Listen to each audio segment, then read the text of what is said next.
Nous voudrions vous souhaiter la bienvenue sur cette première conférence de ce cycle de conférences annuelles entre la FMES et l'Université de Toulon.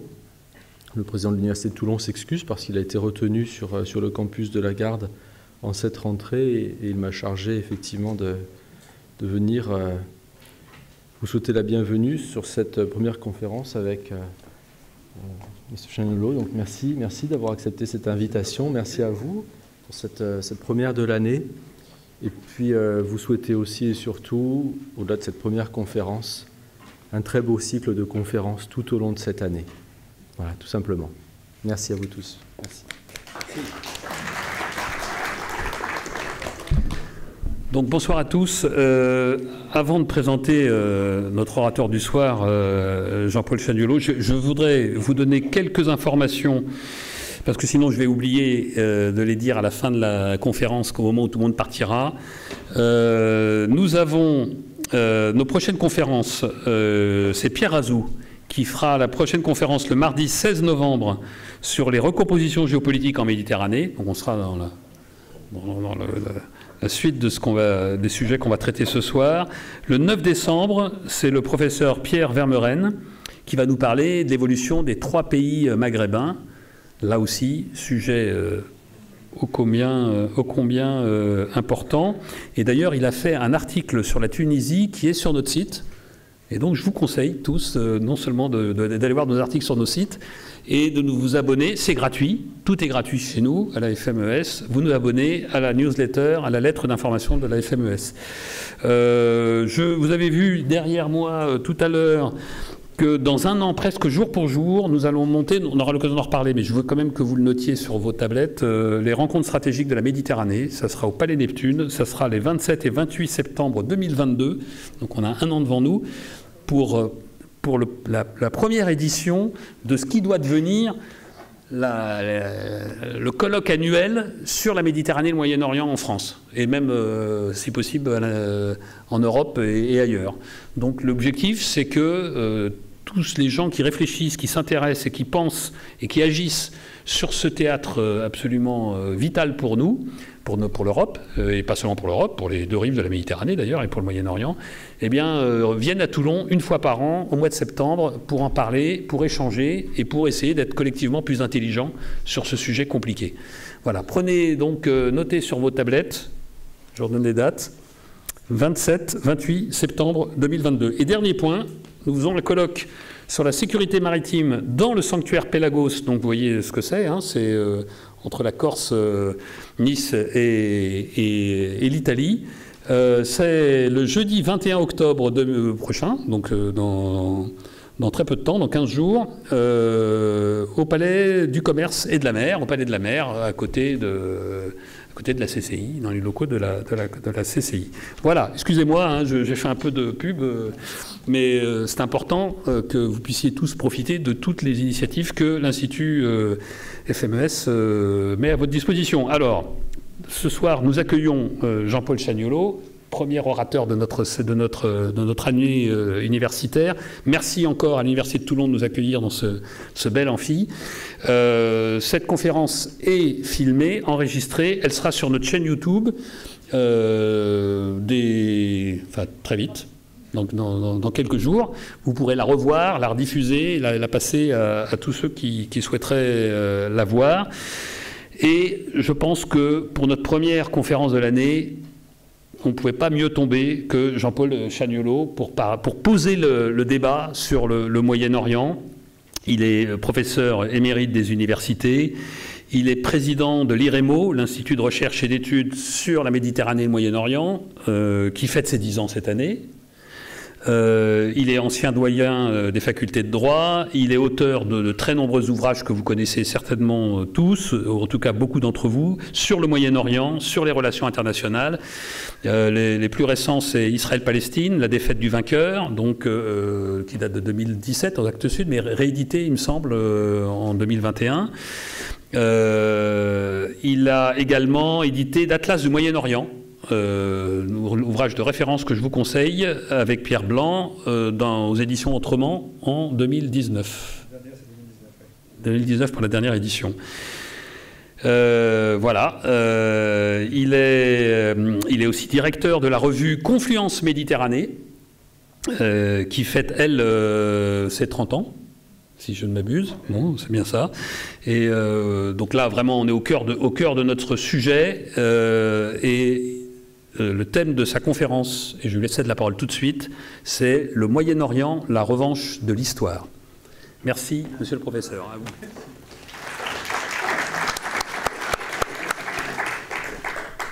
Alors, merci d'abord de cette invitation.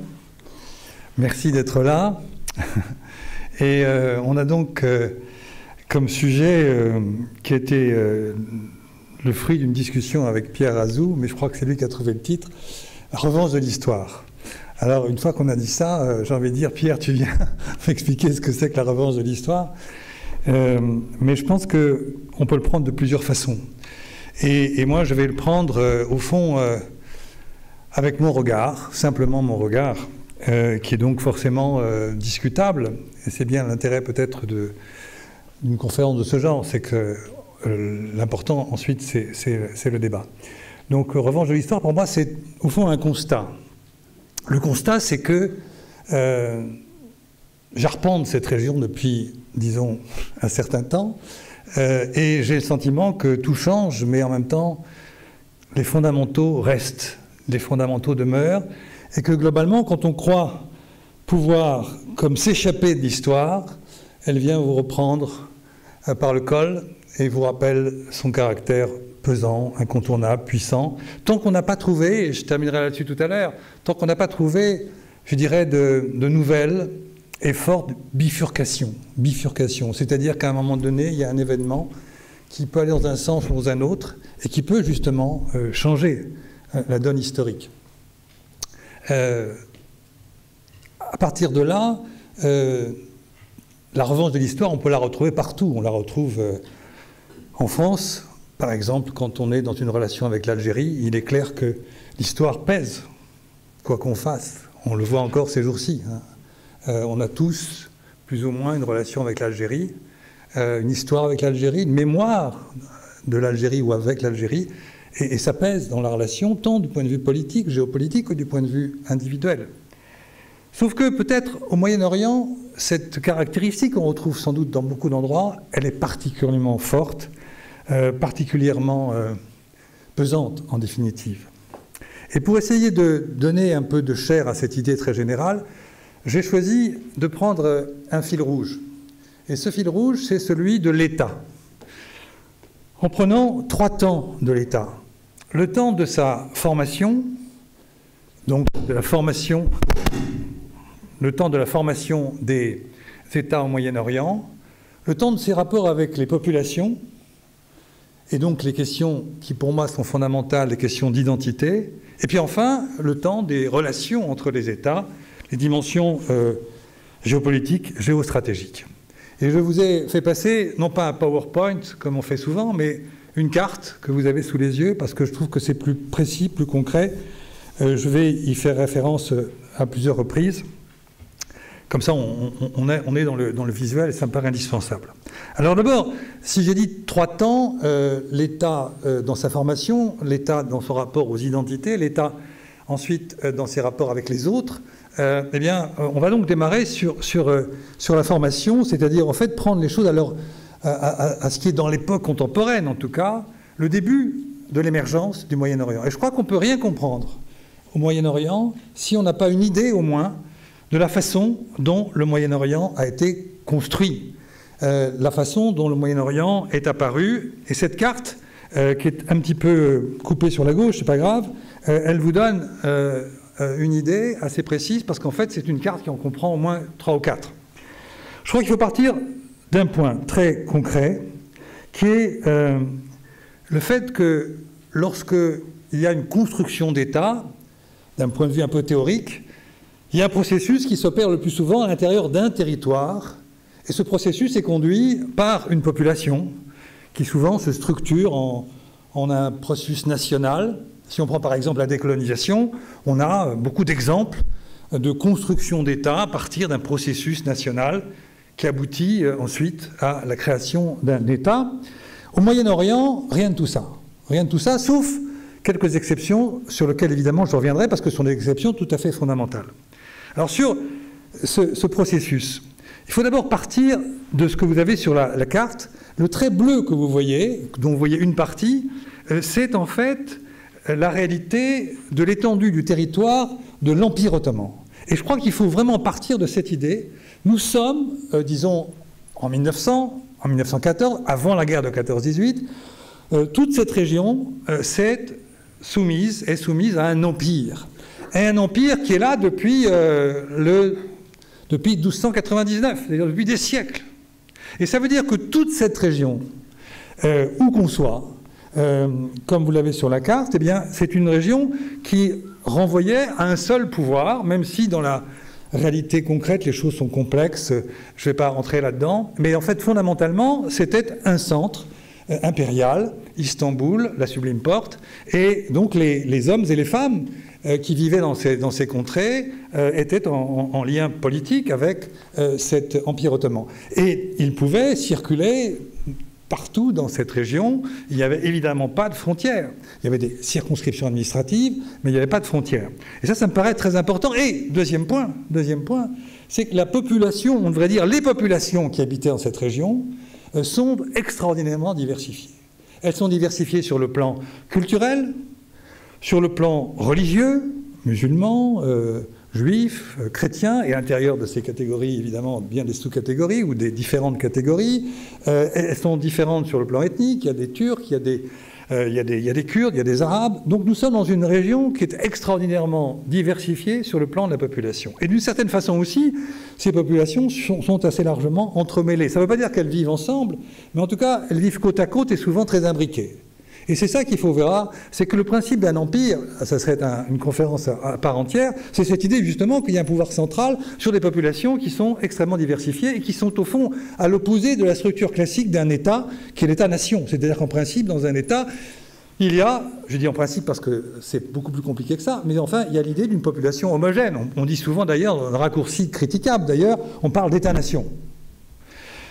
Donc on est dans cette situation d'un empire, et un empire qui perd la guerre de 14-18, comme vous le savez, à la fin de l'année 1918. Et ensuite, comme nous sommes à l'époque coloniale, il va se produire un processus qu'on va retrouver ailleurs, notamment en Afrique, ou qu'on avait vu déjà en Afrique, par exemple. C'est l'idée que ce sont les puissances coloniales qui décident. Et ce n'est pas simplement un rappel que chacun connaît. Il faut bien voir la conséquence profonde, importante, et sur le long terme de cette idée. Je crois que les deux puissances coloniales vainqueurs de la guerre, la Grande-Bretagne d'un côté, la France de l'autre, vont donc se partager les provinces arabes de la Turquie, et, j'y reviendrai tout à l'heure, et réduire la Turquie à un territoire extrêmement étriqué, à travers un traité qui sera le traité de Sèvres. Et donc ce partage, c'est les fameux accords Sykes-Picot, qui sont ensuite consacrés par la conférence de San Remo en avril 1920, et à l'intérieur de chacune des zones qu'ils se sont ainsi octroyées par la force, eh bien, ils vont, à l'intérieur de ces zones, décider du sort de ces hommes et ces femmes dans toute leur diversité. Et ils vont donc imposer des États. Vous avez sur la carte de gauche, vous voyez bien ce partage. Ce qui est en vert, c'est pour les Britanniques. Ce qui est en violet, c'est pour la France. Et donc, ce sont deux zones qui sont assez larges, qui remontent, comme vous le voyez par exemple pour la France, assez loin au nord, jusque dans la Turquie contemporaine. Et donc, à l'intérieur de ces deux zones, eh bien, les Français d'un côté, les Britanniques vont décider de découper des territoires pour faire des États. Des États qui seront, parce qu'il y avait le président américain, Wilson, qui ne voulait pas que ça soit simplement une colonisation. Donc ça sera des États, mais sous mandat. Le mandat, c'est une espèce de bricolage juridique qui consiste à confier aux puissances qui se sont déjà octroyé le territoire le soin de conduire ces peuples vers l'indépendance. Donc c'est en fait une sorte de colonisation, mais à durée, en principe, déterminée. Et ces mandats se font sur la base d'un article dont il faut avoir en mémoire le texte, parce qu'il est quand même assez extraordinaire. C'est l'article 22 qui dit ce sont s'agissant de ceux du Moyen-Orient, mais aussi de certains États, enfin, pays africains, ce sont des peuples non encore capables de se gouverner eux-mêmes. Non encore capables de se gouverner eux-mêmes. C'est le texte même de l'article 22 de la Société des Nations. Et si on prolonge la lecture de cet article 22, c'est donc que les Occidentaux, en l'occurrence la France et la Grande-Bretagne, ont une mission sacrée de civilisation. Cette fameuse formule. Et donc, au nom de notre mission sacrée de civilisation, ces peuples qui ne sont pas capables de se gouverner eux-mêmes, eh bien, on va s'en occuper. Et donc, on fait des États qui deviendront, à un moment donné, indépendants. Alors, maintenant qu'on voit le cadre, donc on est passé, c'est ça qu'il faut avoir comme à l'esprit, on passe de la notion d'empire à la notion d'État. Et en très peu de temps, prenons l'exemple de la partie française, c'est la création du Liban, le 1er septembre 1920. Le gouverneur de l'époque, le général Gouraud, prend un décret et voilà, il tranche. Donc le fin août, c'était encore un mandat, enfin, ils étaient sous domination française et évidemment avec une puissance militaire qui l'accompagnait. Et puis à partir du 1er septembre, eh bien voilà, on a un État sous mandat. Et donc on est dans cette situation-là où, entre guillemets, du jour au lendemain, en tout cas en un très peu de temps, on décide de ce que sont ces États. Alors si on reste sur le cas français d'abord, sur le cas français, on a donc un vaste territoire dont j'ai dit tout à l'heure l'extrême diversité du point de vue de sa population, l'extrême richesse du point de vue de sa population, et évidemment la France va choisir de s'appuyer sur cette diversité, non pas pour créer un processus qui serait par exemple un processus de citoyenneté ou quelque chose qui pourrait conduire à une sorte d'unité, bien au contraire, la France va choisir très clairement, comme les Britanniques d'ailleurs, d'instrumentaliser les différentes, on va les appeler différentes communautés. C'est-à-dire, les Maronites, par exemple, au Liban, souhaitaient avoir un grand Liban. Ils étaient essentiellement sur le mont Liban, sur une petite partie de l'actuel Liban, et ils voulaient avoir un accès à la mer, à Beyrouth notamment, et ils voulaient avoir accès à des territoires agricoles comme la plaine de la Bekaa. Donc ils voulaient un grand Liban. Du côté de la Syrie, de Damas, eh bien, la France a négocié avec les Druzes. Ensuite, il a négocié avec les Alaouites. Bref.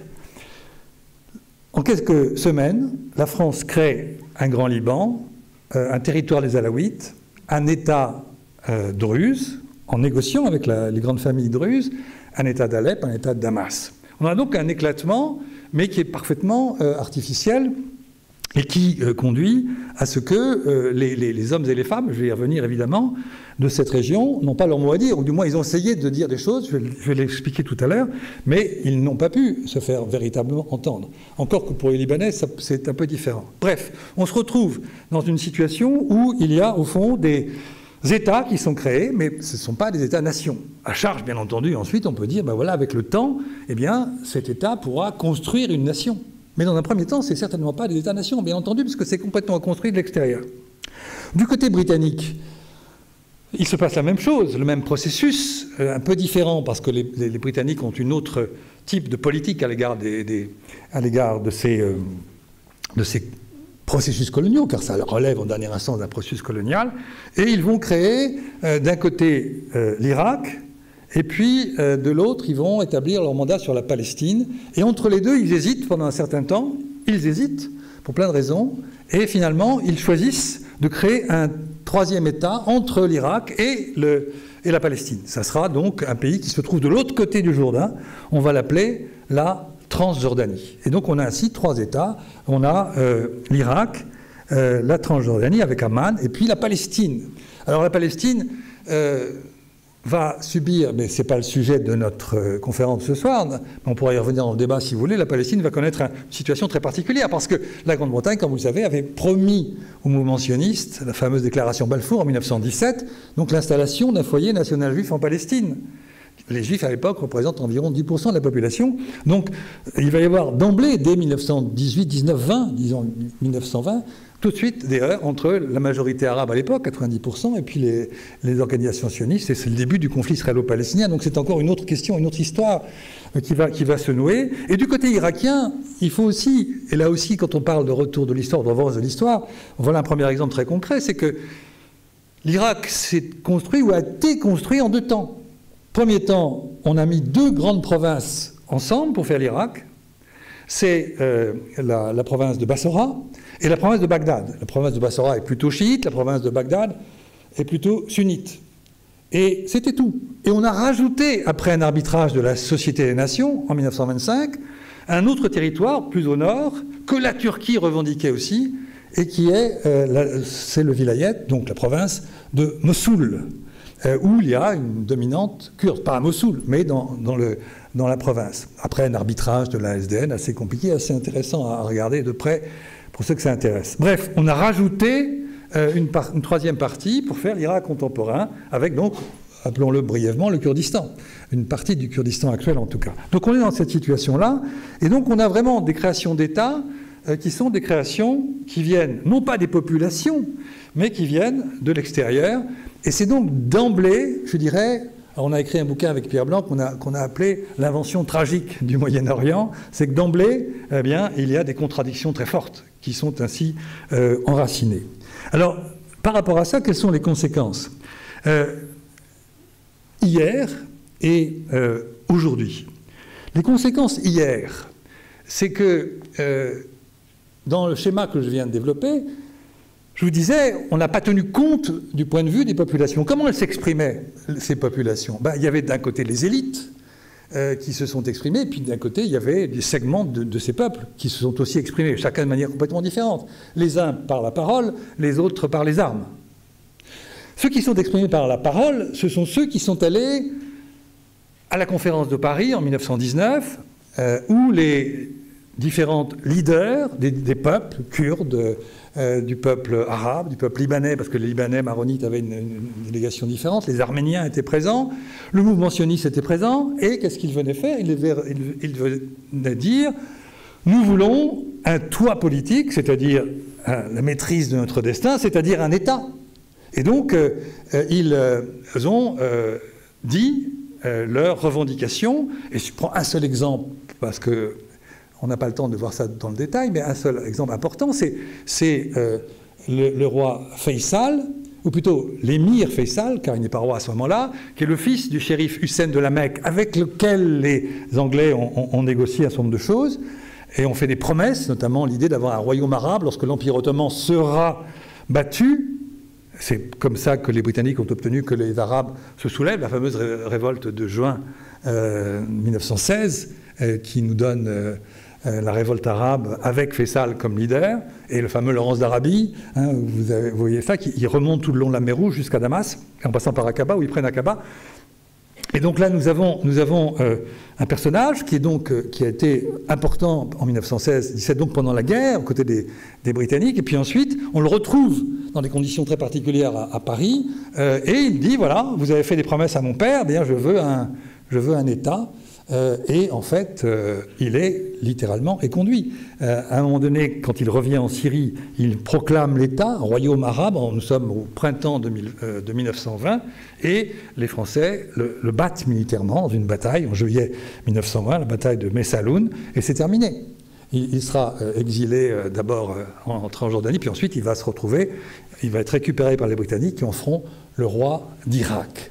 Tout ça pour dire que c'est un exemple, il y en aura beaucoup d'autres, vous voyez, et tous ont été, sauf les maronites qui ont eu gain de cause, et aussi, il faut le dire, le mouvement sioniste a eu gain de cause, parce que finalement, il a obtenu un certain nombre de choses importantes à ce moment-là.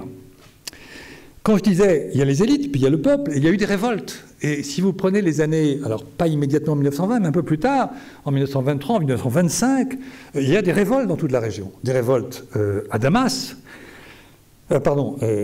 qui vont jusqu'à Damas. Ces révoltes, elles commencent dans le pays druze, nous sommes en 1925, et c'est à cette occasion que la France va réprimer au point de bombarder la capitale, bombarder Damas. Et si vous regardez la carte globale de la Méditerranée, puisqu'on s'intéresse ici globalement à la Méditerranée, les troupes françaises étaient aussi engagées contre Abdelkrim au Maroc. Nous sommes dans ces moments où il y a des révoltes contre la puissance coloniale, et la révolte druze qui devient syrienne, qui devient nationale quelque part, eh bien, est écrasée. Chez les Britanniques, enfin en Irak, c'est la même chose. Il y a des révoltes extrêmement importantes, en 1920 et un peu plus tard, elles sont écrasées. Et quand je dis écrasées, c'est pas quelques dizaines de morts, c'est des centaines, voire des milliers de morts. C'est vraiment des combats totalement asymétriques, évidemment. Hein. Par exemple, avec la France et les Druzes, au début, les Druzes l'emportent, et puis très vite, l'hiver passé, comme ce sont des montagnes, eh bien, à partir du printemps, il y a contre-offensive des armées françaises, et bref, on arrive à écraser ces révoltes. En Palestine, il y a eu des révoltes considérables dès 1929, et surtout un peu plus tard, en 1936. Tout ça pour dire qu'on voit bien cette espèce de confrontation entre une puissance coloniale qui impose ses points de vue, et puis la réalité du terrain, bref, des États imposés, importés et imposés. Résultat, aujourd'hui, il y a deux choses. Il y a toujours, encore un siècle après, des États qui sont à la recherche de leur nation. Quand on est au Liban, on est libanais, bien sûr, mais en même temps, on n'est pas complètement seulement libanais. On est aussi druze, on est aussi chiite, on est aussi maronite, etc. Il y a cette espèce de dualité, il y a un confessionnalisme, un communautarisme encore très présent au Liban. Si je vais en Irak, je disais tout à l'heure, avant de commencer... tout à l'heure, on discutait un peu avant, et je disais que j'ai fait des conférences à Erbil et à Souleymaniye avec des étudiants kurdes. Et à ma grande surprise, ils ne parlaient pas l'arabe. Ils avaient été, c'est la génération qui est née après la grande rupture de 91, et donc ils se sentaient kurdes, fondamentalement kurdes. Et quand vous arrivez à l'aéroport de Souleymaniye, vous avez les figures de Barzani et de Talebani, mais vous avez les deux dans l'aéroport, et donc vous avez bien le sentiment d'être au Kurdistan, beaucoup plus qu'en Irak. Donc la question nationale, elle se pose encore aujourd'hui. Elle n'a pas été réglée. Alors elle a été peut-être, par exemple, en Jordanie, de manière très paradoxale, finalement, parce que c'est sans doute l'État, au départ, le plus arbitraire, puisque il n'y a pas d'histoire, il n'y a pas d'enracinement, et pourtant, on a mis un des frères de Faisal, le roi Abdallah, et finalement, la Jordanie est devenue une réalité historique incontestable. Il y a 3 exceptions, et je regarde ma montre, et là, on a jusqu'à 9h, c'est ça, n'est-ce pas? Non, on n'a pas jusqu'à 9h. 3 exceptions qu'il faut avoir à l'esprit. Là, nous sommes dans le schéma d'une imposition importation, avec toutes les conséquences que ça implique.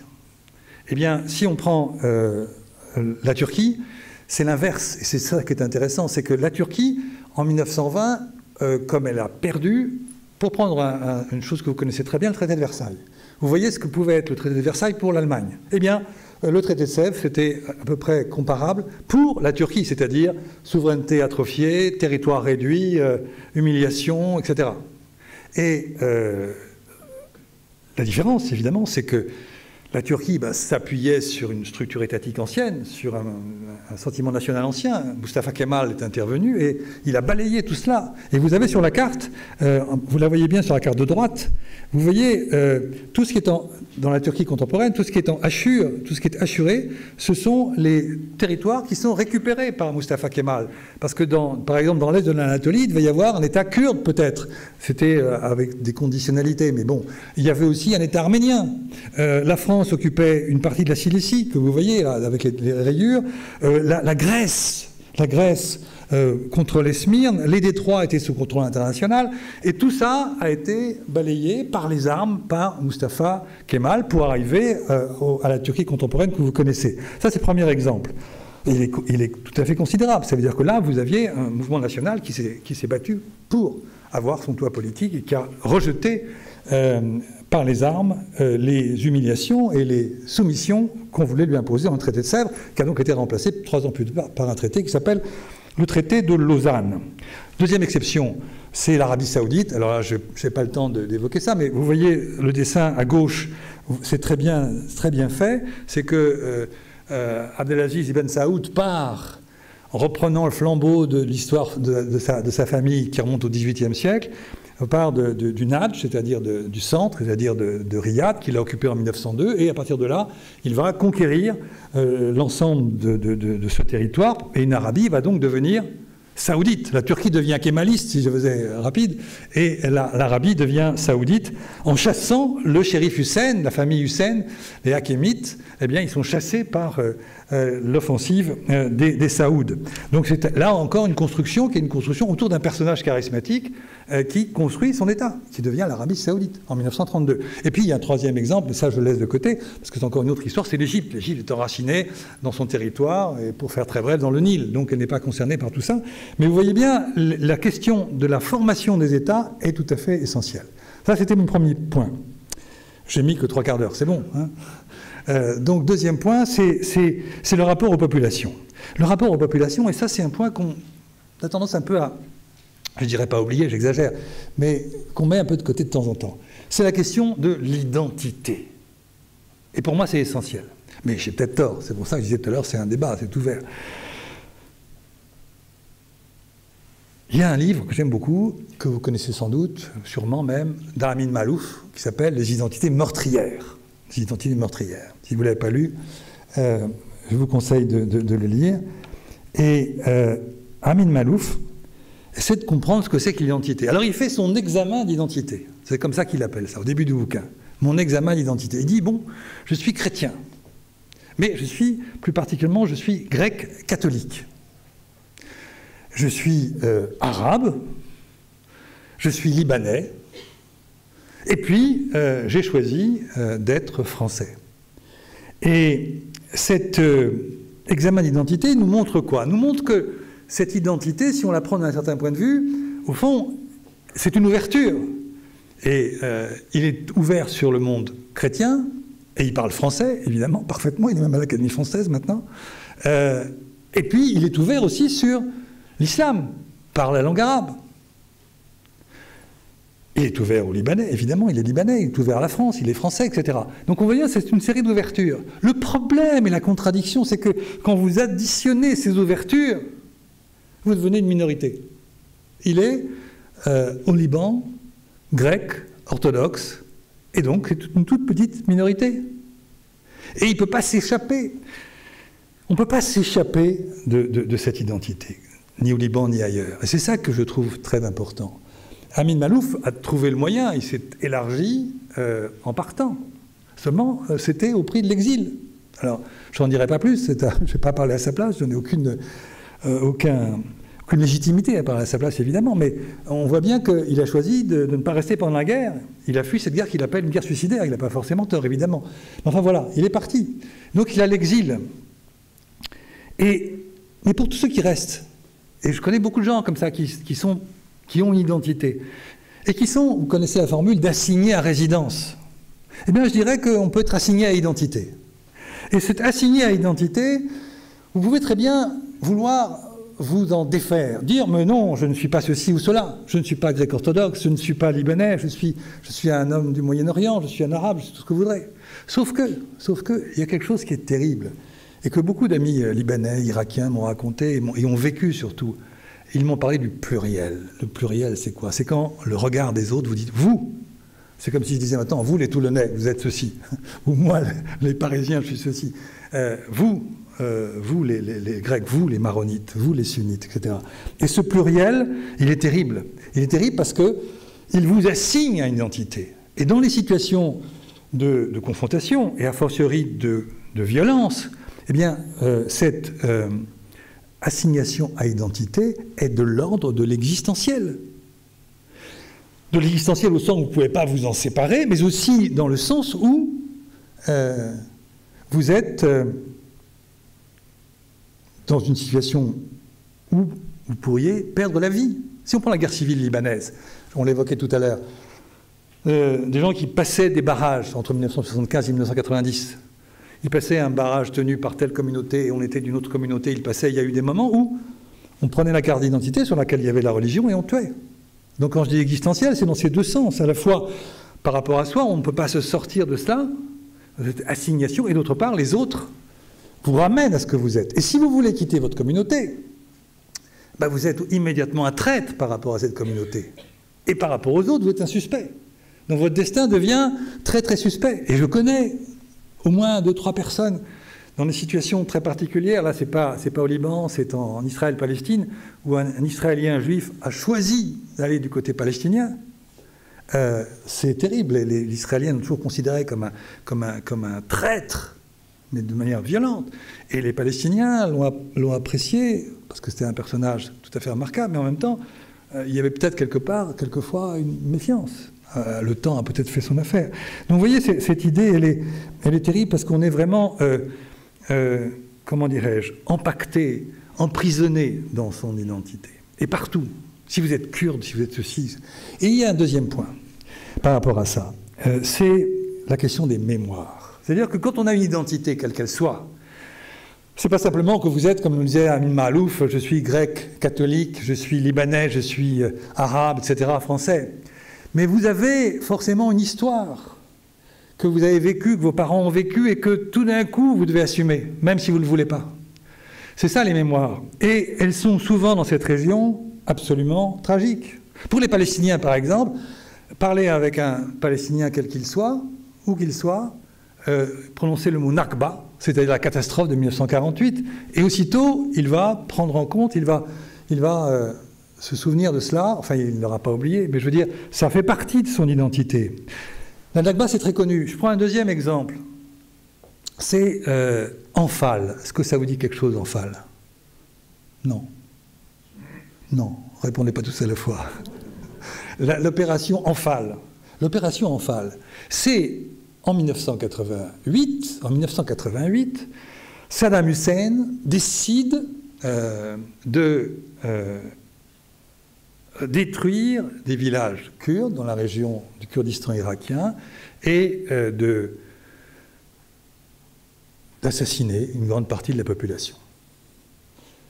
Il y a un Souleymanié, et donc ça a duré pendant plusieurs semaines, plusieurs mois, enfin en plusieurs séquences, avec un des points d'orgue, l'utilisation de gaz chimiques sur la ville d'Halabja, qui est au sud de Souleymanié, et donc une partie de la population de cette région a été assassinée. Il y a un musée à Souleymanié, qui est une ancienne prison de Saddam Hussein, et vous arrivez dans cette prison qui est devenue musée, et vous avez un grand couloir, et vous avez plein de petites lumières blanches, des petites ampoules. Alors moi, je demande aux personnes qui m'accompagnaient, c'est quoi, pourquoi vous avez choisi cet éclairage de petites ampoules? Il y en avait des centaines. Et il me dit, chaque ampoule représente un village détruit, un hameau détruit, en 1988 dans l'opération Anfal. Vous voyez l'idée? Et quand je suis sorti, il y avait plein d'enfants qui entraient. Donc les enfants kurdes, ils venaient dans le cadre scolaire. Comme on le fait dans beaucoup d'endroits, on venait pouvoir ainsi saisir et s'approprier l'histoire de son peuple, quoi. Et donc la mémoire d'Anfal, même pour les jeunes, il y a des photos, il y a des choses terribles. Je pourrais continuer comme ça la litanie. J'en prends encore un troisième. La ville de Smyrne. La ville de Smyrne, Izmir, elle est dominante grecque. D'ailleurs, on a ici, vous le voyez sur la carte, dominante grecque. Au moment de 1920, on voulait que ça reste grec, sauf que Mustafa Kemal a écarté et chassé l'armée grecque, a brûlé une partie de la ville et a forcé tous les Grecs orthodoxes à partir. Déjà, beaucoup avaient dû partir. Et ce qui s'est passé à ce moment-là, c'est que la Grèce et la Turquie, nous sommes en janvier 1923, eh bien, la Grèce et la Turquie ont fait une convention, un traité, une convention, qui a conduit à un échange obligatoire de la population entre les Turcs et les Grecs orthodoxes. Je crois avoir quelque part le texte de cet échange.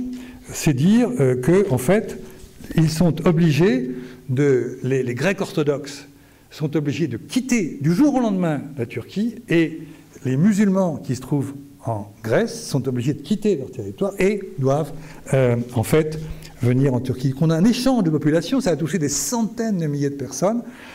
il est clair que ça s'inscrit dans la mémoire. Hein. Et puis je pourrais continuer, et bien entendu, si je vais en Israël, chacun connaît, c'est la Shoah. Vous ne pouvez pas comprendre les positions israéliennes, la position des différents groupes politiques, sans un rapport à la Shoah. Vous allez à Yad Vashem, et vous sortez de là profondément touché, ému, et voilà.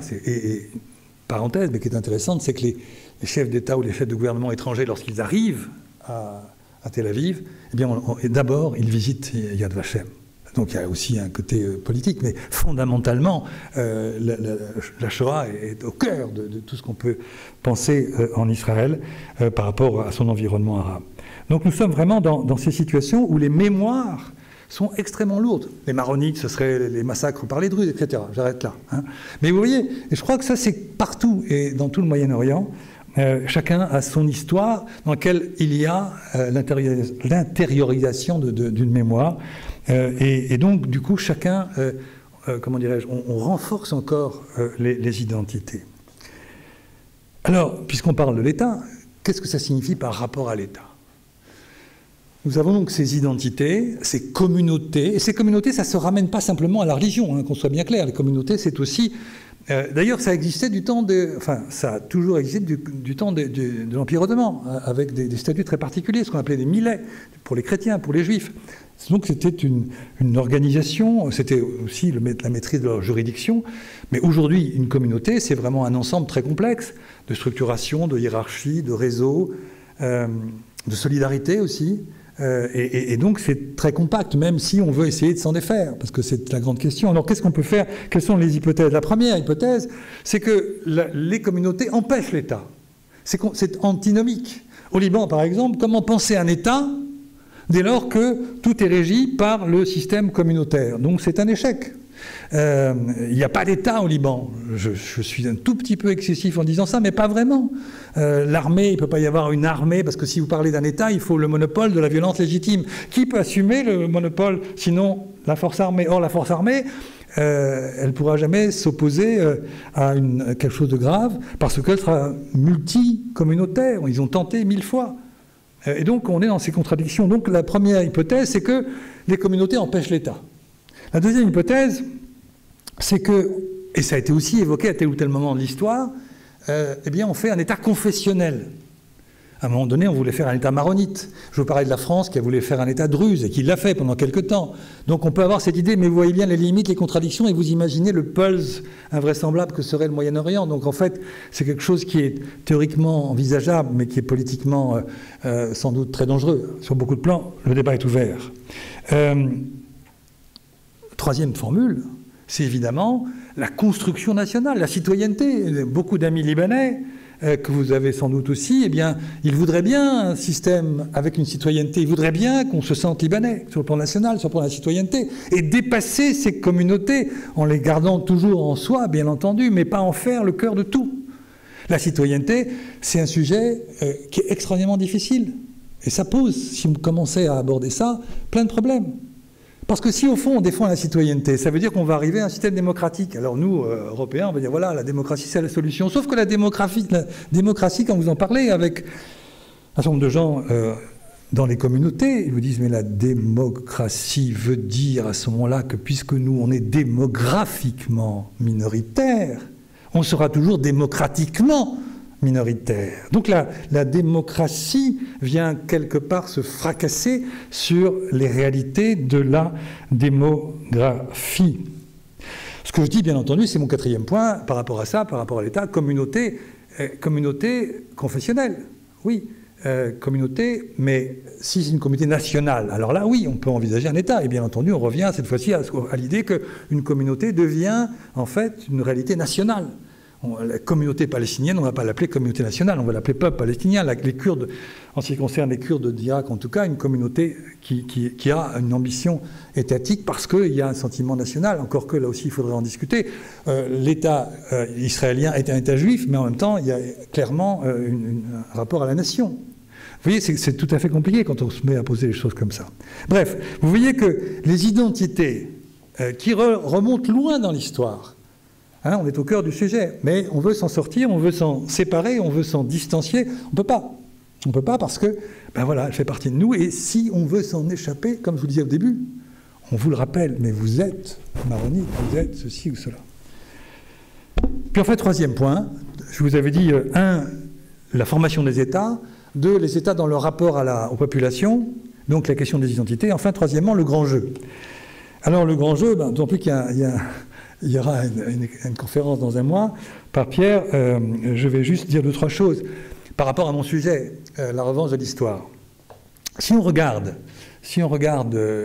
ce siècle, c'est-à-dire depuis 1920 à aujourd'hui, eh bien, je dirais que ce grand jeu, c'est un terme de Rudyard Kipling, qui disait que le grand jeu entre les empires russes et britanniques, et que ce grand jeu, un jour, se terminera.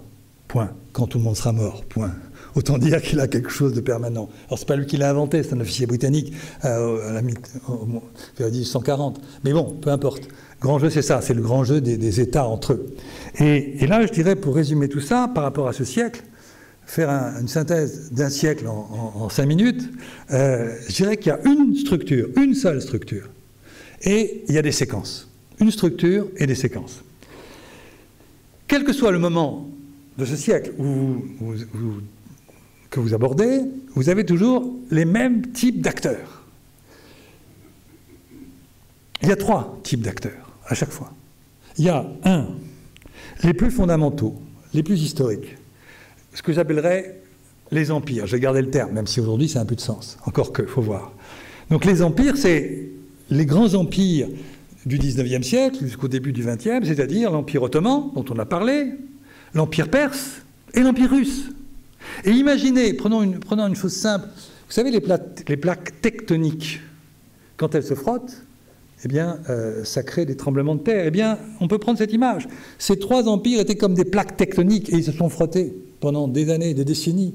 Et il y a eu de nombreux conflits, de nombreuses confrontations, de nombreuses guerres entre ces différents États. Ils sont au cœur de cette région, dans leurs ambitions de puissance et dans leur rivalité de puissance. Donc, les 3 empires, première catégorie d'acteurs. Deuxième catégorie d'acteurs, c'est les Occidentaux. Les Occidentaux, c'est-à-dire les Européens. Et quand on dit les Européens, il faut dire la France et la Grande-Bretagne, on l'a vu tout à l'heure, mais aussi, il ne faut pas l'oublier, l'Allemagne. L'Allemagne qui était aux côtés de l'Empire ottoman. Hein. Et puis, bien sûr, évidemment, les États-Unis. C'est la deuxième catégorie d'acteurs. Et puis la troisième catégorie d'acteurs, ce sont les Arabes. Soit les Arabes en tant que population dans les années 20, soit les États arabes. Alors à partir de cette structure, moi j'ai décompté, et ça serait intéressant d'en discuter, 4 séquences. 4 séquences. Et vous retrouvez à chaque fois les mêmes acteurs, mais dans des configurations différentes. Et c'est intéressant parce que ça vous donne une vision globale, je crois. Première séquence, l'époque de la colonisation. C'est-à-dire à partir de l'installation de la France et de la Grande-Bretagne, 1920, jusque, je serais tenté de dire, de manière un peu symbolique et provocatrice, jusqu'en 1956, l'expédition de Suez, où là, la France et la Grande-Bretagne comprennent qu'ils ne sont plus les grandes puissances. Mais enfin, entre les 2 guerres. Et là, quelle est la configuration de cette séquence? Elle est claire. Qui domine? Ce sont les Européens. Ce sont les Européens. Et tout particulièrement, bien sûr, la France et la Grande-Bretagne. Les Allemands sont hors jeu, évidemment, ils ont perdu la Première Guerre mondiale. Et les 3 empires, l'Empire ottoman n'existe plus, l'Empire russe non plus, et puis l'Empire perse était très affaibli, il n'existe plus en tant que tel. Et d'ailleurs, ils connaissent des révolutions à peu près dans les mêmes années, 1905, 1917, c'est assez intéressant de voir.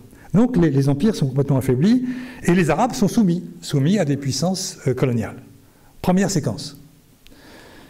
La deuxième séquence, c'est en fait une séquence qui est celle de la guerre froide. C'est-à-dire qu'en gros, elle va du lendemain de la Seconde Guerre mondiale jusqu'en 1991, c'est-à-dire jusqu'à la disparition de l'Union soviétique.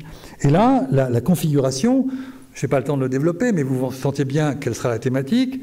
Ce sont en fait le retour d'un empire, l'empire soviétique, et les Américains. Autrement dit, on a une structuration de la région très largement inspirée et forcée par la structure de la guerre froide.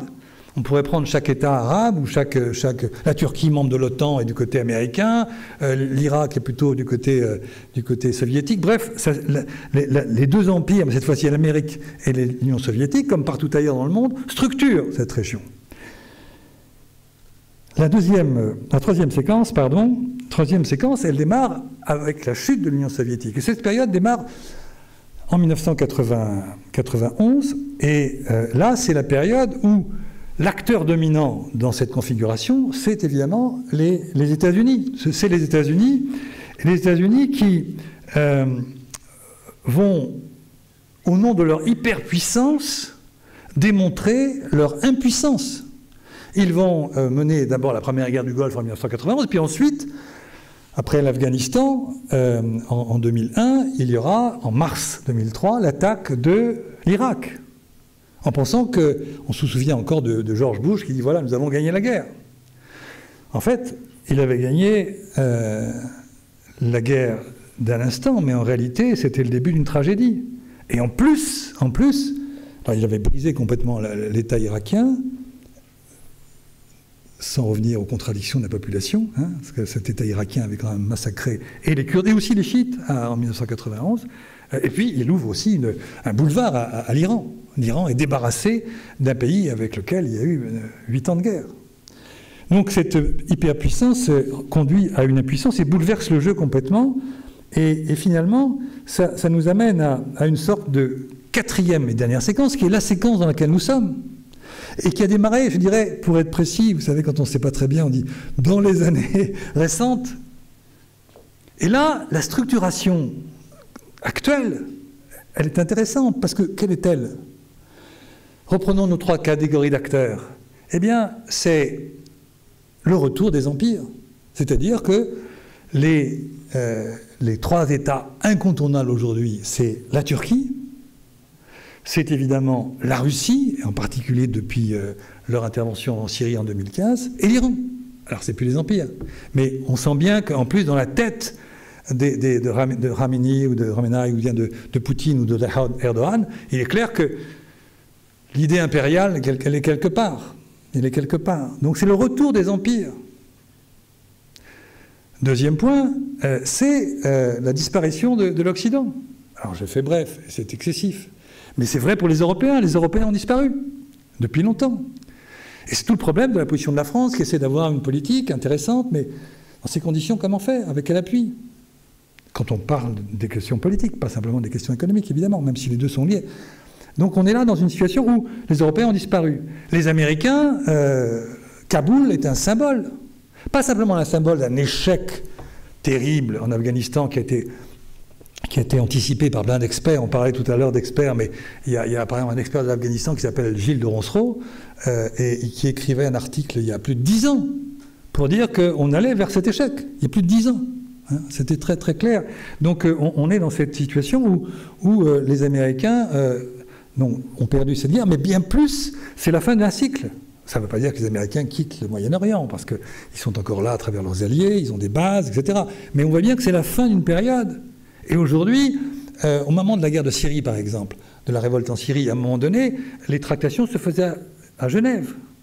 Et les Américains jouaient un certain rôle. Jusqu'en... On ne peut pas rentrer dans les détails, mais jusqu'en 2013. Les Américains ont refusé d'intervenir. La fameuse ligne rouge de Barack Obama, ça vous dit peut-être quelque chose. Donc on a le début d'un retrait. Et les Américains n'ont plus de poids aujourd'hui. Et à mon avis, n'ont plus beaucoup de crédibilité, précisément par rapport à tout ce qui vient de se passer. Mais si, au regard de ce siècle d'histoire, on voit bien que c'est une sorte de retour, de revanche de l'histoire.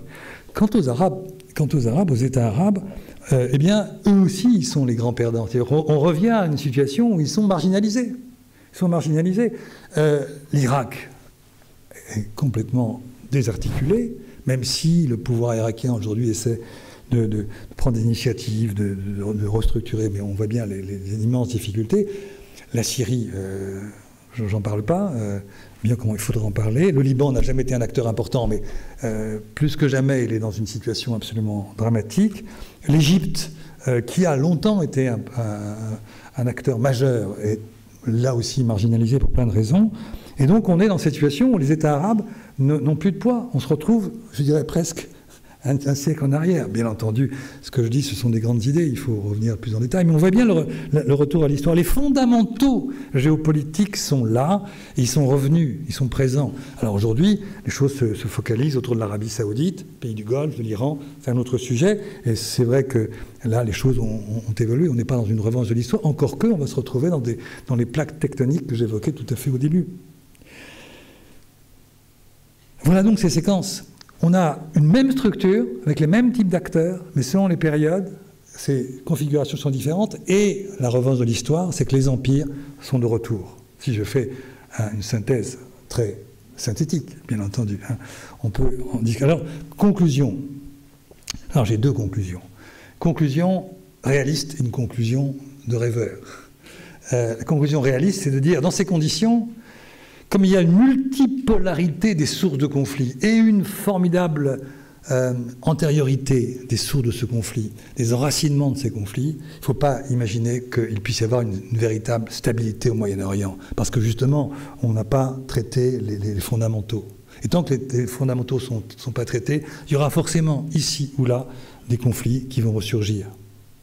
Donc ça, c'est ma conclusion réaliste. Et ma conclusion optimiste, c'est de dire que dans l'histoire, puisqu'on parle d'histoire, il y a parfois des bifurcations. Des bifurcations. Et les bifurcations peuvent nous entraîner sur un autre plan. Et j'en prendrai trois, qui sont de l'ordre, pour deux en tout cas, du rêve, mais il faut bien finir par rêver, sinon vous allez passer une mauvaise nuit. La première, c'est que si Oslo avait marché, si le processus d'Oslo des années 93 avait marché, eh bien, je suis dans le rêve, eh bien, on aurait une paix israélo-palestinienne, on aurait, moi je me souviens, j'étais à l'époque assez souvent là-bas, et on voyait déjà dans les années 96-17 beaucoup de collaborations entre Palestiniens et Israéliens sur tous les plans, notamment dans le domaine que je connais un peu, qui est le domaine universitaire. C'était assez formidable, on partait avec des universitaires israéliens, on allait à Naplouse par exemple. Donc, imaginons que depuis 20 ans, 25 ans, il y ait eu la paix israélo-palestinienne. Eh bien là, ce serait ce que j'appelle une bifurcation historique, malheureusement. Pas le cas. Si, deuxième exemple, nos amis libanais, auxquels j'ai fait souvent référence, avaient réussi à dépasser le communautarisme, s'ils avaient réussi à trouver le chemin d'une citoyenneté libanaise, et donc mis de côté ce système communautaire qui fait leur malheur, eh bien, là aussi, ça serait une bifurcation. Voilà une dizaine de bifurcations, c'est-à-dire qu'on remet en question des fondamentaux parce qu'on les prend et on les adapte autrement. Et puis une troisième, mais celle-là, elle est différente, c'est la négociation, pour être dans l'actualité et terminer là-dessus, la négociation sur le nucléaire iranien. Alors, c'est une affaire très très complexe. Il est possible que cette négociation reprenne. Et si ça s'élargissait, et c'est là je reviens dans le rêve, s'élargissait à une sorte de conférence régionale, où l'Arabie Saoudite aurait son mot à dire, enfin bref, tous les acteurs, on peut imaginer à ce moment-là qu'on serait dans une bifurcation. Mais là, vous sentez bien que je m'hazarde dans des terrains qui sont extrêmement peu probables, malheureusement, compte tenu des intérêts en jeu et des acteurs en jeu. Voilà, j'ai fait un siècle d'histoire, j'étais un peu vite, pardonnez-moi, je vous remercie.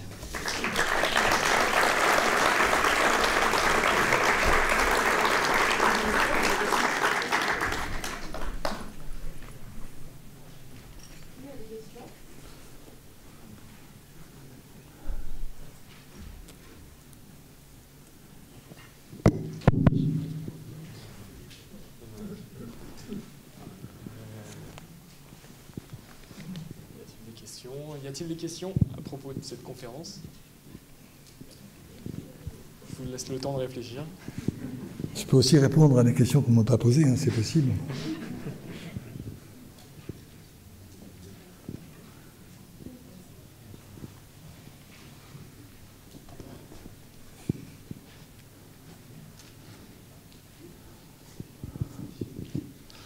Bonsoir. Je vais revenir dans votre rêve historique. Est-ce que, puisque vous nous avez parlé de toutes ces minorités qui existent et auxquelles on ne veut pas échapper, et là je rêve, j'ai mis une hypothèse, est-ce que si on avait créé un État pour chaque minorité, aujourd'hui on aurait une situation stable? C'était une des hypothèses que j'évoquais,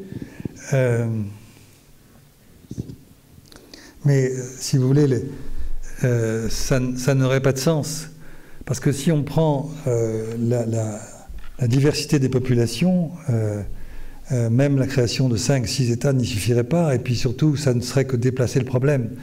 Il y a des questions démographiques, des questions politiques, des questions sociologiques. Je pense que ça ne tient pas. Il y a eu, à un moment donné, des manipulations. Par exemple, dans les années 80, on a voulu faire, en tout cas, il a été question de faire un État maronite, en reprenant, au fond, quelque chose qui ressemblerait au Grand Liban. Et les Israéliens étaient très, très en faveur de cette idée. De même qu'il y a eu des réflexions, entre guillemets, stratégiques, notamment aux États-Unis, pour briser l'Irak.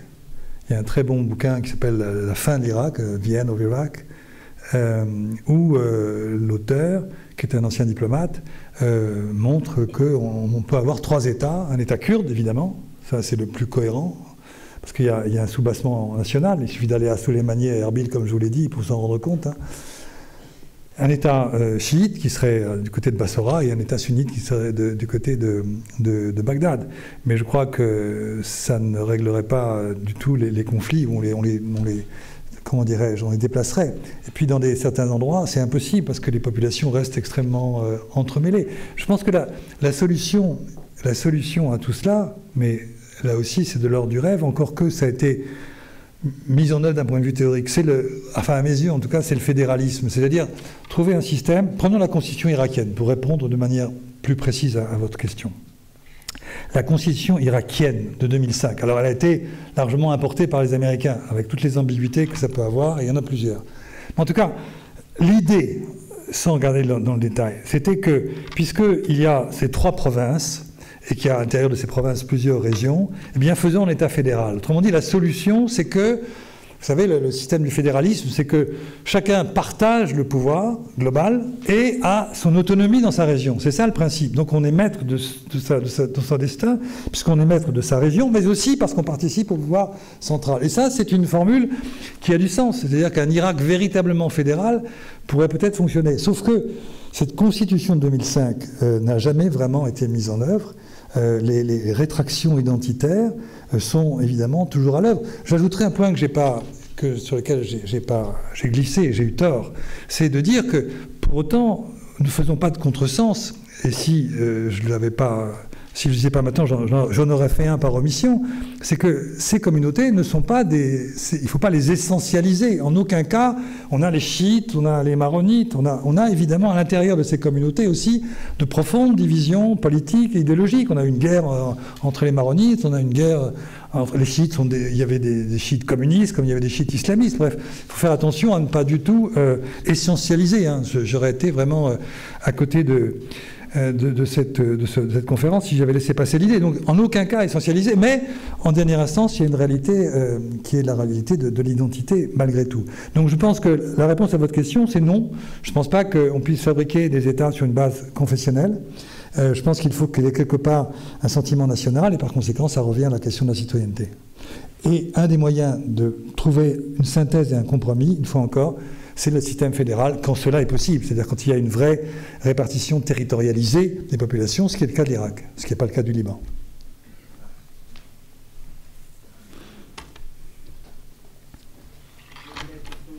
Vous m'entendez là ?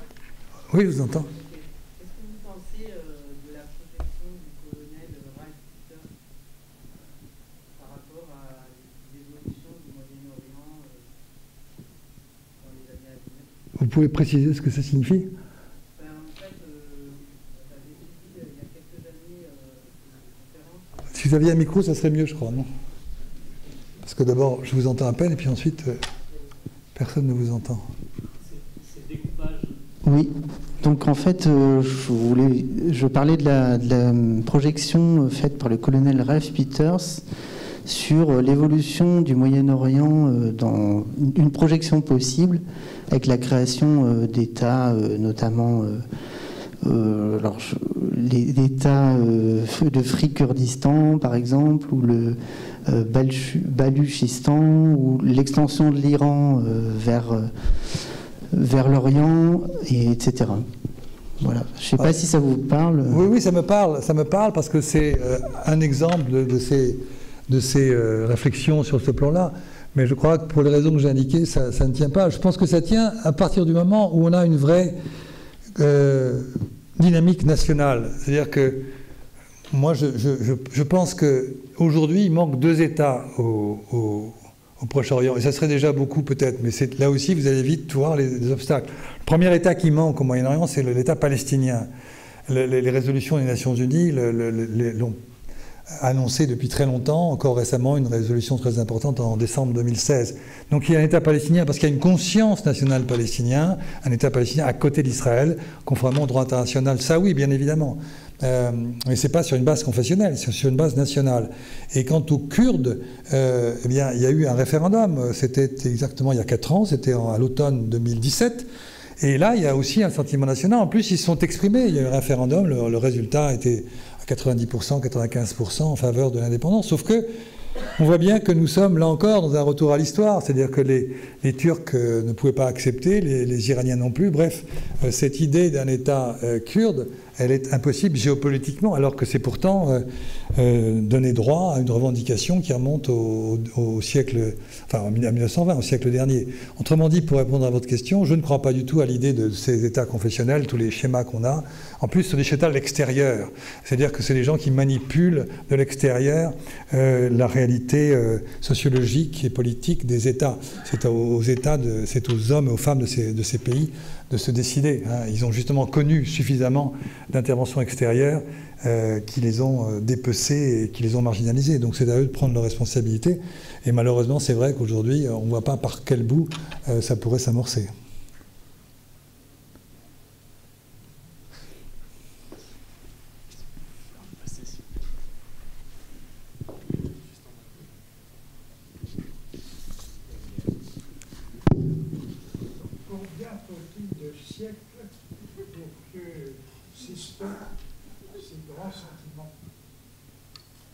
On est en stéréo. Vous avez le micro, monsieur, et la voix arrive de là. Vous pouvez rappeler votre question, monsieur? La question, c'est combien faut-il de siècles pour que s'estompent ces germes? Vous n'avez pas d'autres questions à me poser? Une à laquelle je saurais répondre. Non, mais je crois que... Vous savez, je crois que... Mais même si on enseigne... Enfin, j'ai essayé d'expliquer... Enfin, je suis convaincu de ça, peut-être que j'ai tort, hein, mais je crois vraiment qu'au Moyen-Orient, mais on pourrait prendre d'autres régions, il y a des choses tout à fait semblables, hein, mais peut-être pas avec la même intensité. Cette histoire, on la tient en soi. Je prends un exemple très concret. On en parlait tout à l'heure, sur Jérusalem. Maintenant, ce soir, il y a un enfant qui va naître à Jérusalem-Ouest, dans une famille juive israélienne. Et puis, ce soir aussi, il va y avoir un enfant qui va, à Jérusalem-Est, naître dans une famille arabe, musulmane ou chrétienne, peu importe. Bon, ces deux enfants qui naissent maintenant, aujourd'hui, à l'instant, eh bien, leur destin est quelque part tracé. Dans 20 ans, celui qui est né à Jérusalem-Ouest, il sera soldat, forcément. Il fera le service militaire. Et celui qui est né maintenant à Jérusalem-Est, ben, il va prendre des pierres parce qu'il n'accepte pas d'être dans une situation de résident et d'occupation.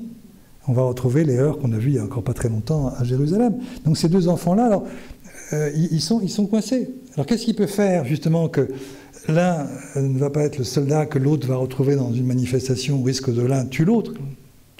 Ben, c'est qu'il y a une paix, quoi. Alors, on revient à mon hypothèse tout à l'heure. C'est que ce qui est quand même assez consternant, ça c'est un jugement moral un peu facile, c'est de voir le déficit juridique abyssal de cette région. Vous n'avez pas d'accord, il n'y a pas de traité, il n'y a pas de droit. Or, le droit international, qu'est-ce que c'est? C'est pas quelque chose qui tombe du ciel. Ça veut dire que si on a créé une règle de droit international, c'est qu'on a réussi à se mettre d'accord. Ce sont des compromis. Et quand vous regardez l'état du Moyen-Orient aujourd'hui, il y a très peu de textes qui sont en vigueur. Parce que justement, il n'y a pas eu de compromis. Oslo est un bon exemple. Ça aurait pu être les accords d'Oslo signés. Et donc on aurait un texte juridique qui aurait entraîné peut-être une dynamique. L'accord sur le nucléaire, on peut en dire ce qu'on veut, il y aura plein de débats à avoir, mais c'était un élément de droit, ça voulait dire qu'il y avait eu un accord. Or, au Moyen-Orient, il n'y en a pas. Et je pense que ça, c'est vraiment un des éléments de la réponse à ça. Et puis après, il y a d'autres éléments qui sont, non pas, là ça veut dire que ce sont des États qui négocient et qui sont capables de trouver des compromis. À ce jour, non. Mais le deuxième exemple, c'est la capacité à faire une constitution. Alors c'est un peu le juriste qui parle, c'est une formation de juriste. Et c'est vrai que dans les révolutions, par exemple, qui ont eu lieu depuis 2011, c'était intéressant de voir est-ce qu'il y aurait un moment constitutionnel, est-ce qu'il y aurait un moment où les différentes forces, c'est pour illustrer mon propos avec force, est-ce que ces différentes forces politiques, idéologiques en présence se mettent autour d'une table et négocient? Eh bien, ce serait un moment constitutionnel. Or, ça s'est fait au Maghreb, ça s'est fait en Tunisie. Alors, je ne préjuge pas de ce qui va se passer en Tunisie, mais en Tunisie, ils se sont mis ensemble. Il y avait les islamistes, les libéraux, les nationalistes. Enfin, vous aviez vraiment des gens, des hommes et des femmes qui n'étaient pas en plus dans la politique avant, qui sont entrés et qui sont saisis de la question du pacte social et constitutionnel. Voilà un exemple. Le problème, c'est que je ne vois pas l'équivalent au Moyen-Orient. Pour des raisons. En Tunisie, il n'y a pas de problème d'identité. Alors bien sûr, on est de Sfax, on est de Tunis ou d'ailleurs, mais il n'y a pas ces divisions profondes.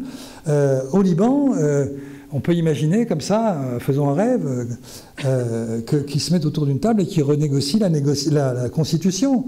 Ils ont eu un mal fou à négocier le système électoral, mais ils ont négocié le système électoral pour pouvoir faire en sorte qu'émergent des nouveaux candidats, tout en, comment vous dire, verrouillant tout ce qui pouvait permettre ou qui risquait d'échapper aux zaïms, c'est-à-dire aux patrons des communautés. C'est un système que j'ai étudié en détail, c'est assez extraordinaire, parce que c'est un système à la proportionnelle, donc la proportionnelle, c'est ouvert, sauf que c'est avec un certain type de panachage, avec un vote à l'intérieur des listes, qui fait qu'en dernière instance, ce sont les zaïms qui l'emportent. Donc on a négocié un système électoral qui aurait pu être novateur. En fait, il a redonné la même chose, quoi, un peu de choses près. Mais vous voyez, c'est ça. Donc on est dans ces situations-là. Puis il y a une troisième possibilité. Il y a une bataille à laquelle je pense tout le temps, mais les rapports de force étaient ce qu'ils étaient à l'époque. C'est la bataille de Meysaloun. Je ne sais pas si ça vous dit quelque chose. La bataille de Meysaloun, ça se passe au mois de juillet 1920. On est à 30 km de Damas. C'est l'armée du roi Faisal qui avait proclamé quelques semaines plus tôt un royaume éphémère. Enfin, pardon, il n'a pas dit éphémère, c'est moi qui dis. Donc il avait proclamé un royaume arabe pour justement dire, nous les Arabes, nous voulons notre royaume sur un territoire bien plus large que la Syrie actuelle. Et le général Gouraud envoie les troupes. Et l'issue de cette bataille, elle était évidemment inscrite dans les rapports de force. Il y avait d'un côté des tanks, un peu d'aviation, de l'autre la cavalerie. Ça a duré quelques heures. Et l'armée de Faisal a été battue. Et Gouraud est entré à Damas. Donc mais imaginons une seconde la bifurcation. Si Faisal l'avait emporté, ce qui était militairement impossible, mais s'il l'avait emporté, ça voulait dire que le royaume arabe qu'il voulait aurait été consolidé. Mais les rapports de force étaient tout à fait, comment dirais-je, asymétriques, mais bien plus que ça encore. Et de toute façon, si vous prenez l'année 1900, là nous sommes en 1920, si vous prenez l'année 1920, et si vous prenez du recul par rapport à l'ensemble des questions coloniales, vous voyez que cette question du rapport de force se pose partout. Elle se pose en Algérie, elle se pose au Maroc, dans le Rif, un peu plus tard, mais voilà, elle s'est posée en Indochine. Enfin, je veux dire, on est vraiment dans cette période où la colonisation impose par la force sa suprématie. Donc, la bataille de Meysaloun, elle était jouée d'avance, quoi, c'était très clair. Hein. Et Faisal a été récupéré par les Britanniques, parce que les Britanniques en avaient besoin pour le trône d'Irak, il deviendra roi d'Irak, quoi. Et donc c'est une sorte de compensation par rapport aux promesses qu'on avait faites à son père. Une compensation importante, mais c'est loin de ce qui avait été pensé dans la correspondance entre Hussein et MacMahon qui était le gouverneur militaire d'Égypte. Je crois que je vais continuer dans la même histoire. Oui, pardon. Vous avez dit deux choses. Les communautés empêchent l'État et la démocratie se brise sur la démographie. Oui. Et ça revient un peu à ce que vous venez de dire. Est-ce qu'ils ne sont pas voués à une mécanique qui les pousse à vivre sous une dictature, sous une colonisation ou sous le régime d'un homme fort? Dictature. Là encore, je vais vous dire un peu une autre question. Non, parce que je ne sais pas. C'est une question de point de vue. Je pense que non. C'est pas parce que je pense qu'il y a des fondamentaux très lourds que pour autant je crois à un déterminisme. Je pense que comme dirait Camus, je me révolte. Je me révolte, et donc nous sommes autres, et nous sommes ce que nous sommes au-delà de ces contraintes. Donc je pense qu'il est bien évident qu'il faut écarter, enfin, d'un point de vue presque philosophique et politique, toute forme de déterminisme. Donc je crois que les exemples qu'on a donnés tout à l'heure, c'est vrai que c'est des contraintes terribles, et c'est vrai qu'il doit bien y avoir un jour un moyen de s'en sortir. Ne serait-ce que, moi j'ai une sorte d'optimisme, non pas dans la jeunesse, parce que la jeunesse, ça ne veut rien dire. La jeunesse est aussi coincée, parce qu'après tout, la jeunesse... Regardez au Liban ce qui se passe. La jeunesse, elle avait envie, une partie de la jeunesse avait envie d'autre chose, mais une partie de la jeunesse était très bien dans les communautés. Je veux dire que la jeunesse, c'est le reflet de la société. Il n'y a pas un acteur de la jeunesse qui serait différent. Donc ils sont chacun dans une autre type de revendication. C'est pluriel, la jeunesse. Donc c'est pas à ça que je pense, mais peut-être que l'évolution du monde et les échanges, peut-être conduiront à ce qu'il y ait des bifurcations.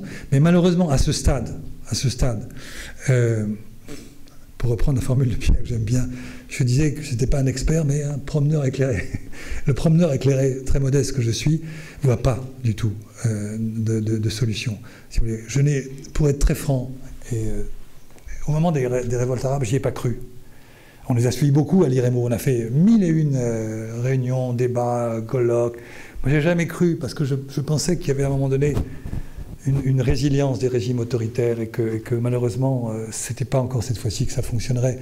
Le seul endroit où je pensais que ça pouvait marcher, et je pense que je me suis aussi trompé là, c'était la Tunisie. Parce que justement, il n'y avait pas ces déterminants. Nous ne sommes plus au Moyen-Orient, nous sommes au Maghreb. Et le Maghreb, c'est une autre histoire. Pierre Vermeuren viendra vous en parler avec beaucoup de brio, il connaît parfaitement tout ça. Nous ne sommes pas du tout dans le même type de registre. Les fondamentaux que je viens d'évoquer, eh bien, ils n'y sont pas. Il y a un vrai sentiment national, il y a un vrai nationalisme, une vraie histoire nationale, etc. Il n'y a pas de ces coupures, de déchirures du tissu social comme on le trouve dans beaucoup d'endroits au Moyen-Orient.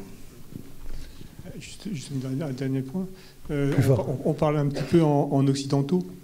Comment ? On parle un peu en occidentaux, c'est-à-dire qu'on croit au droit, on n'est pas fataliste. Quand on va dans ces pays-là, en général, on tombe sur des gens qui vous disent qu'ils sont fatalistes. Oui, moi, je ne vais pas entrer là-dedans. Mais quand je crois au droit, ce n'était pas croire au droit de manière abstraite, fétichiste. C'est simplement un constat clinique. C'est constater qu'il y a un déficit de droit international au Moyen-Orient. Et c'est ça que je disais simplement. Donc après, effectivement, c'est aux États, aux populations de s'emparer de ça. Mais je crois que le déficit abyssal de droit au Moyen-Orient est le reflet de tout ça. Parce que justement, si vous prenez beaucoup d'endroits dans le monde, prenons l'Europe, qui a été aussi profondément déchirée pendant des décennies, eh bien, c'est vraiment un continent qui a produit du droit, non pas du droit dans l'abstrait, mais du droit parce qu'en droit international, on s'est mis d'accord sur 1001 choses. Au Moyen-Orient... c'est vraiment pas le cas, quoi. C'est ça qui est terrible. Et je crois. Alors, on n'a pas parlé d'Israël. Et c'est sûr que l'arrivée d'Israël en 1948 a aussi compliqué la donne. Et ça, c'est un élément nouveau. Et c'est pour ça que je pense qu'un accord entre Israéliens et Palestiniens serait un élément majeur. Je pense qu'on a tendance à dire que c'est pas un conflit. Il n'y a plus de centralité. Moi, je continue, même si je suis le dernier à le dire, qu'il y a une certaine centralité politico-symbolique, parce que si on avait, mais c'est complètement exclu aujourd'hui malheureusement dans les années qui viennent, mais si on avait un accord entre Israël et Palestine, on voit bien que là on serait dans une autre histoire, on créerait une autre histoire, et je répète, on a perdu. Si Oslo avait marché, je reviens à mes rêves, ça devait se terminer en 98 ou 97, donc ça ferait 25 ans, quoi.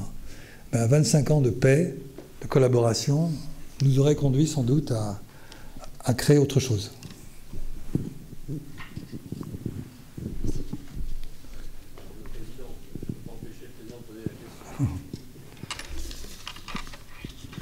Oui, il y a un empire dont vous n'avez pas parlé, c'est l'empire chinois. Et l'empire chinois a quand même, quelques actions, peut-être en douceur, très lente, à sa manière, mais il est présent. Oui. Et il est présent d'ailleurs dans tout le Moyen-Orient. Bien sûr. À vraiment c'est à papeutrer, et aussi dans le Maghreb. Qu'est-ce que vous pensez de l'avenir et de la volonté chinoise dans la région? Qu'est-ce qu'elle peut faire? Que peut-il faire, pardon, hein? Qu'est-ce que vous en pensez? Moi, je crois que quand on a parlé essentiellement géopolitique, la Chine aujourd'hui est extrêmement présente sur le plan économique, à tous égards, dans le Golfe ou ailleurs, sur le plan maritime, elle a créé des bases, enfin on voit bien qu'elle monte en puissance sur le plan économique. Mais sur le plan politique, je n'ai jamais vu d'action importante, d'engagement, d'implication. Donc ça viendra peut-être, mais pour l'instant nous en sommes, et c'est déjà considérable, dans une implication qui est essentiellement économique et qui va peser considérablement. J'étais, il n'y a pas très longtemps, en discussion avec un responsable iranien de haut niveau, et il a eu cette phrase qui était très symbolique, et pas simplement symbolique. Il m'a dit, vous comprenez, les Européens nous ont lâchés dans l'accord. Notre colonne vertébrale qu'on voulait construire avec eux est fragilisée gravement. Eh bien, qu'est-ce qu'on va faire? On aura une autre colonne vertébrale, elle sera chinoise. Fermez le banc. Et nous sommes une puissance euro-asiatique. Enfin, pardon, asiatique. Nous sommes tournés vers la Chine. La réponse est là, quoi. Bien, monsieur le professeur, merci. Merci pour cette conférence passionnante. J'avais plein d'autres questions, je les sentais venir, mais il faut que j'intervienne. Bon, vous n'étiez pas très optimiste, mais d'une certaine façon, votre pessimiste résonne aux vieux militaires que je suis. Il y en a un certain nombre dans cette pièce qui connaissent le tragique du monde. Ceci dit, vous avez fait pas mal d'Uchronie. Et les militaires savent aussi, et les historiens et tous ceux qui s'intéressent à la géopolitique, que l'histoire n'est jamais écrite. Et donc il y a des moments où ça bascule. Et là, ça peut donner quelques espérances, parce que le pire n'est jamais sûr, même si cette zone a un passé lourd qu'elle doit assumer, parce qu'on peut pas, on l'a bien compris, on ne peut pas envisager l'avenir sans comprendre le passé. Merci beaucoup des clés que vous nous avez données. Merci à vous.